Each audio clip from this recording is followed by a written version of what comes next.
Karibu kwenye meza ya Vic Dimples. Kumbuka kusubscribe ili kupokea taarifa pindi tunavyozi upload.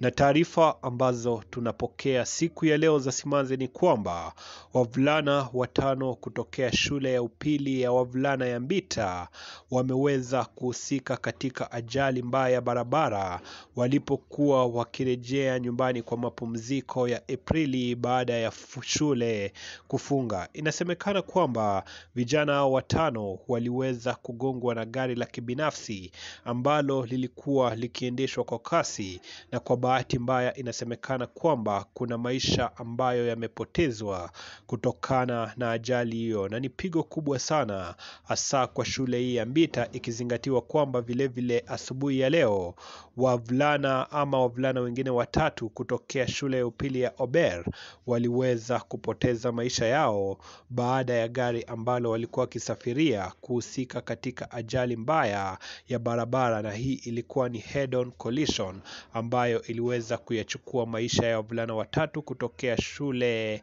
ya upili ya Ober. Na hivyo pigo la Mbita Boys ni pigo lingine ambalo limerekodiwa siku ya leo, na hivyo madereva wanatakiwa kuwa makini kipindi wanapowasafirisha wanafunzi, hasa kipindi hiki wanafunzi wanapoelekea katika likizo. Na sisi kama Vic Dimples tunaendelea kuomba kwamba roho za wanafunzi wote ambao wameweza kupoteza maisha yao katika ajali za siku ya leo zikapate kupumzika pema peponi, na kwa familia zao bila shaka tunatuma risala za rambirambi tukitaka kwamba Mungu akawafariji kipindi hiki ambacho wanapitia magumu. Endelea kusubscribe kwa channel ya Vic Dimples ili kwa kwanza kupokea taarifa pindi tunavyozi upload, au sio?